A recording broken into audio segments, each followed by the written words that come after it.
दोस्तों, भारत का सबसे खूबसूरत राज्य मणिपुर आज आरक्षण को लेकर जल रहा है, जहां आज हालात इतने खराब हो गए हैं कि अभी तक 142 से भी ज्यादा लोगों की मौत हो गई है। इस हिंसा की शुरुआत मणिपुर के चूराचंद जिले से हुई, जो कि मणिपुर की इम्फाल राजधानी से 60 किलोमीटर की दूरी पर पड़ता है। इस जिले में कुकी आदिवासी बड़े पैमाने पर निवास करते हैं। गवर्नमेंट के लैंड सर्वे का विरोध करने के लिए 28 अप्रैल के दिन the indigenous tribal leader forum ने इस जिले में बंद का ऐलान किया था, जो कि 8 घंटे का था। परंतु 28 अप्रैल के दिन बंद के दरमियान बड़े पैमाने पर हिंसा शुरू हो गई। 28 अप्रैल की रात को ही तुगबुई एरिया में हिंसक भीड़ के द्वारा वन डिपार्टमेंट के ऑफिस के अंदर तोड़फोड़ की गई और इसके 5 दिन बाद all tribal student union of Manipur के द्वारा आदिवासी एकता मार्च के नाम पर एक यात्रा निकाली गई। इसका मुख्य उद्देश्य था मैतेई समुदाय को जो शेड्यूल कास्ट का दर्जा दिया जा रहा है उसका विरोध करना था, जिससे हालत और भी ज्यादा खराब हो गए। सेना और असम राइफल ने हिंसा पर काबू पाने के लिए फ्लैग मार्च निकाला,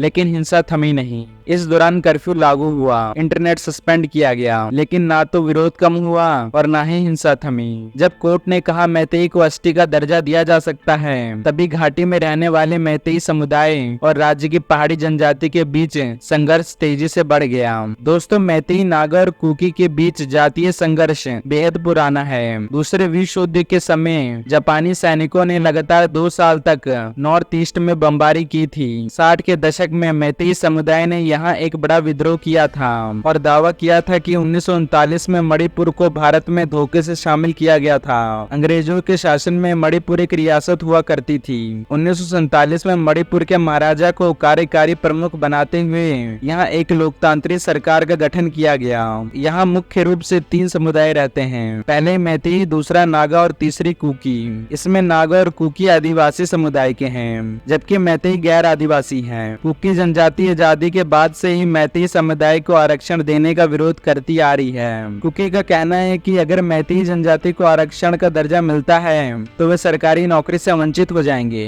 क्योंकि मैतेई समुदाय की जनसंख्या 55% से भी ज्यादा है और मैतेई यहाँ का सबसे बड़ा समुदाय है, क्योंकि राज्य के 60 में से 40 विधायक मैतेई समुदाय से ही आते हैं। मगर मैतेई समुदाय का कहना है कि उनका दबदबा सिर्फ 10% हिस्से पर है, जबकि मणिपुर के 90% हिस्से पर कुकी जनजाति का कब्जा है। मणिपुर में एक ऐसा कानून भी है जिसके तहत पहाड़ी इलाकों में सिर्फ आदिवासी ही बस सकते हैं, जबकि मैतेई समुदाय के लोग पहाड़ियों पर नहीं बस सकते और न ही जमीन खरीद सकते हैं, क्योंकि उन्हें आदिवासी का दर्जा नहीं मिला है। जबकि कुकी और नागा जनजाति के लोग मैदानी इलाकों पर आकर बस सकते हैं और कहीं भी जमीन खरीद सकते हैं। लेकिन अब कुकी जनजाति को इस बात की चिंता है कि अगर मैतेई को भी जनजाति का दर्जा मिल गया तो मैतेई समुदाय को पहाड़ी इलाकों में रहने की इजाजत मिल जाएगी, जिससे कुकी और नागा को अपनी जमीन छीनने का डर है। अगर हम कुकी और मैतेई के इतिहास देखें तो इन दोनों की संस्कृति बिल्कुल ही अलग अलग है। एक जहाँ मैतेई हमेशा एकजुट रहते हैं और अपनी संस्कृति और कल्चर को सुरक्षित करने के लिए बहुत मेहनत करते हैं, वहीं कुकी जनजाति में कई जाति देखने को मिलती है, भले ही इनका इतिहास 5000 साल से भी ज्यादा पुराना हो। इनके समुदाय में अलग अलग संस्कृत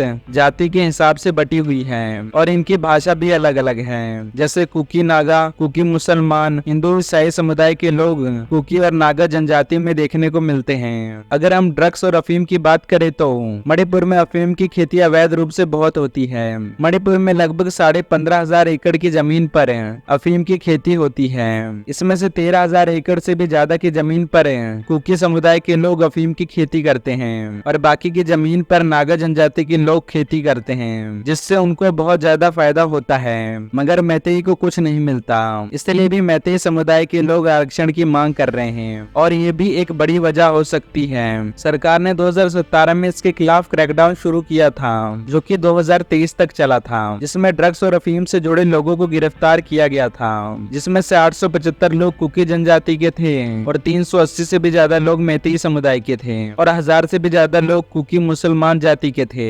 एक प्रोफेसर ने बताया कि समुदाय के लोग लंबे समय से अफीम की खेती कर रहे हैं, जिसकी वजह से मणिपुर में एक ड्रग कल्चर बन गया है। दोस्तों, ये सब कारण है कि मणिपुर में हिंसा रुकने का नाम नहीं ले रही। आपका इसके बारे में क्या कहना है, हमें कमेंट बॉक्स में लिख के जरूर बताइएगा।